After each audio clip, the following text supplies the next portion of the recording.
Hi, I'm Jackson Burton, driver number 57 for Synergy Motorsport. Welcome to round 5 of Australian Formula Ford Championship at Sydney Motorsport Park.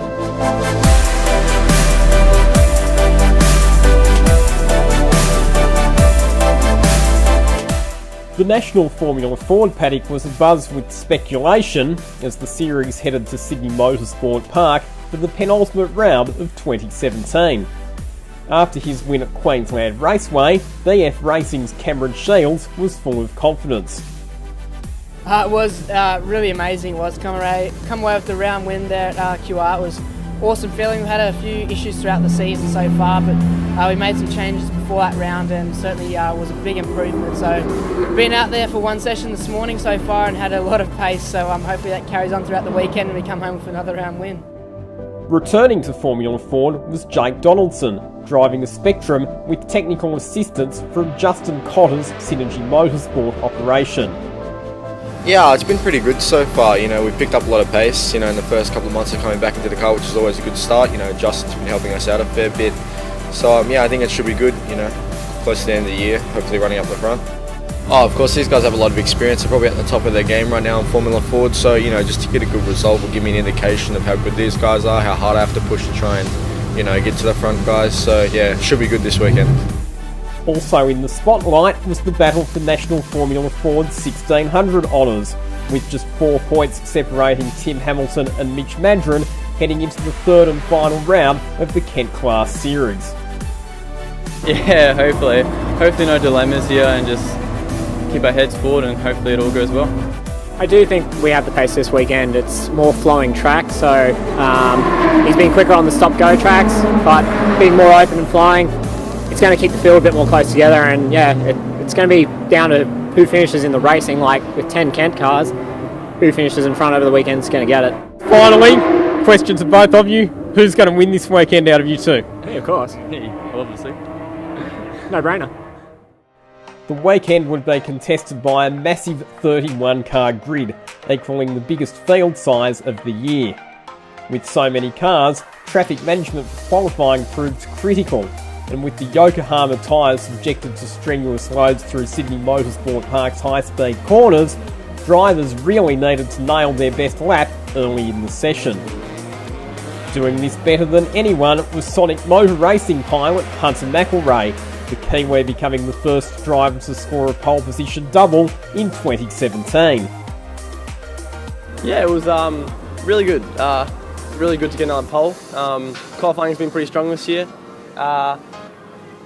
We got the lap done in the first flyer, and there was probably a little bit in it from a few areas still, I felt, but great to get on pole position and really looking forward to the races. The Kent Class attention may have been focused on national title rivals Madron and Hamilton, but they were upstaged by New South Wales State Championship leader Keith Brennan, who grabbed pole for Anglo Motorsport.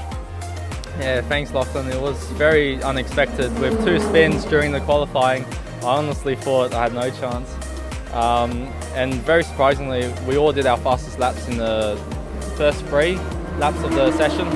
So just really happy, but got some work to do on the car for the race just to get it consistent, and obviously don't want to be doing those spins during the race.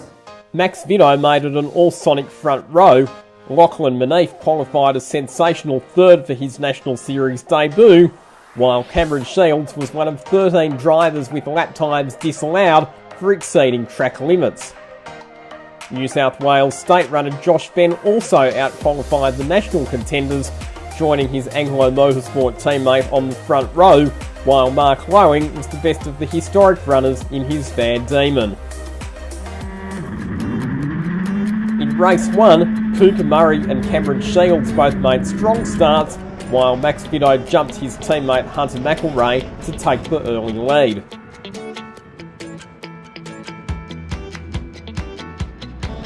Shields was not a happy camper after his qualifying penalty and stormed past Jaden Ojeda on the first lap.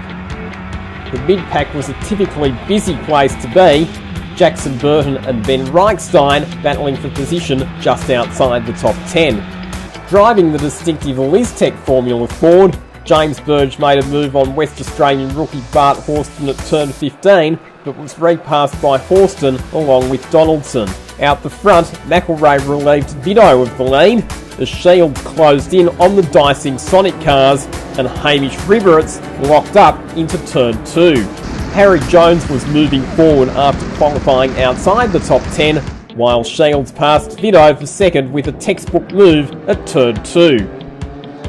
Burge showed how to drift a Formula Ford through turn 1, as Nathan Hearn found himself defending from the freight train of hungry rivals. In the Kent class, Mitch Madron had slipped behind the Anglo cars, but overtook both Kane Coleman and Josh Benn. His rival Tim Hamilton was battling with Alan Price and Mark Lowing. Brennan had pulled well clear of the other Kent runners and had even caught Paul Zitti's Duratec car. Jason Liddell and David Holland were battling at the back. Up the front, Shields had closed on McElrea. Beneath made a rookie mistake at turn 2, resulting in terminal damage and retirement for both Laughlins and a sense of humour failure for Gibbons. Riverets and Jones continued their battle for 6th, with Jones just staying ahead, while Burge caught and passed fellow state runner Donaldson. Shields saw his opportunity as well, firing down the inside of McElrea to take the lead and the win. It was a really good race. Starting off 5th position, that was a bit of a disappointment there from what happened in qualifying, but life goes on, we move on. So the car was set up absolutely awesome. Brett Francis from BF Racing did an exceptional job, and the car was really good to drive. And yeah, come through with the race win there. So pushing on the whole race, made some pretty cool manoeuvres, and yeah, come out on top. Cooper Murray's relentless charge through the field had been thwarted by a mechanical problem. Started 20th from a bad qualifying, which was good. Made my way up to 8th position in about 4 laps from 20th, and then coming out of the hairpin, the throttle got stuck on, which unfortunately ended my race there.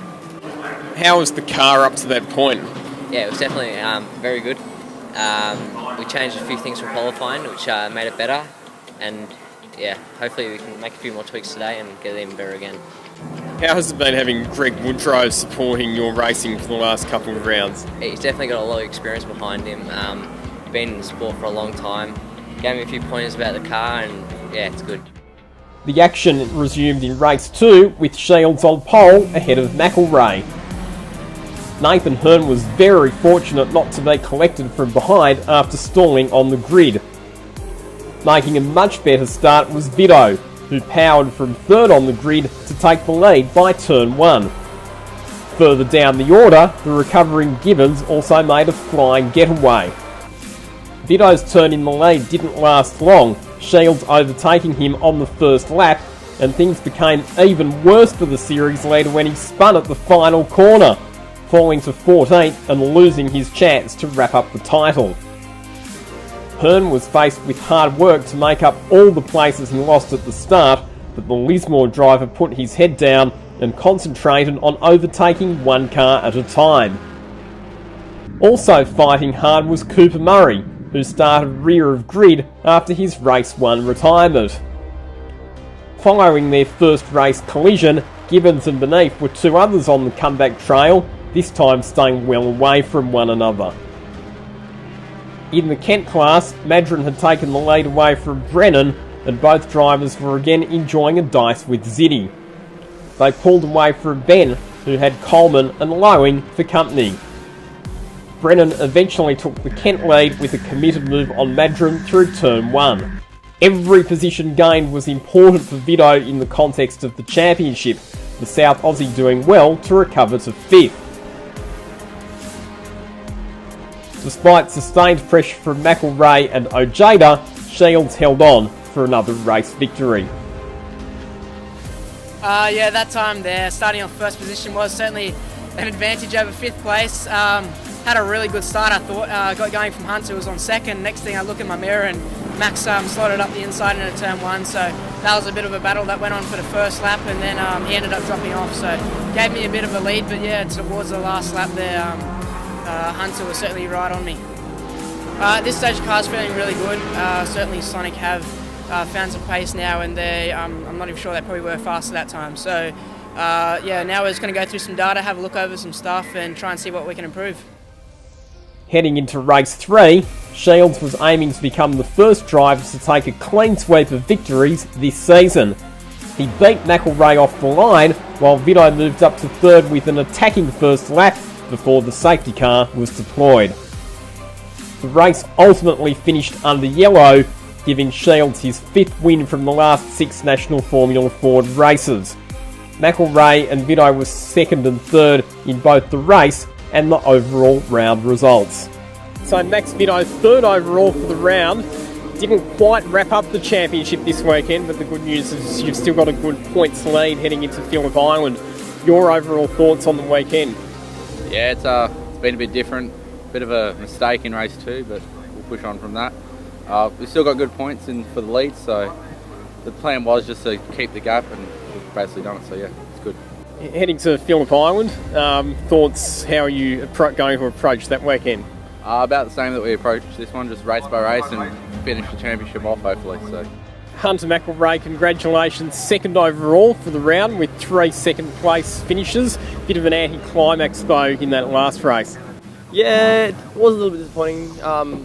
Car felt really good, which is positive, and you know, overall still a good point total with a trio of seconds. A little bit disappointed I couldn't quite get there with the win this weekend, but you know, we'll push on for Phillip Island and really looking forward to it. Cameron, First driver to take a clean sweep in 2017 and back-to-back round wins. How are you feeling? So far, it's absolutely amazing to come away with that result this weekend. Has really been terrific, and now hopefully that momentum builds on and we can do it again at Phillip Island. You are now up to 2nd in the championship, and you do have a slim chance of beating Max Vito for the championship as well. What's your mental approach heading to Phillip Island? At this stage we are building on some really good momentum. The start of the season started off pretty rough. I think I was running about 10th in the championship, and yeah, we have come back really strong now. So up in 2nd place, and not too far off Max, but we're going to have to rely on some bad luck on his behalf, and hopefully now we can still come out on the win. Mitch Madron, congratulations, Kent Class Formula Ford champion for 2017. How are you feeling? Yeah, it's a good feeling. All the effort that we're putting into this and how far we've gone to get the car back in order. It's a good feeling to have it all pan out in the end. So now you are the champion, looking ahead to 2018. What do you think you'll be doing? I'm hoping to go to Durotech, actually the next Phillip Island round, so hopefully we can get that together and hopefully do a full season at Durotech next year. Heading to Phillip Island, the top 4 drivers are in mathematical contention for the title, with Shields reducing Vito's advantage to 45 points, and Murray's tough weekend ruling him out of the equation. After trailing Tim Hamilton by 4 points heading into the round, Madron's excellent weekend saw him clinch the Kent Class title by 13 points over Hamilton, with New South Wales driver Kane Coleman in 3rd place overall. It's all to play for in the final round at Phillip Island, with a coveted entry into the Mazda Road to Indy $200,000 scholarship shootout on the line for the 2017 champion. Max Vito was the one they're all chasing, but the way this season has gone, you wouldn't rule out anything unexpected. See you at the island on the 30th of September and 1st of October for what promises to be a thrilling decider.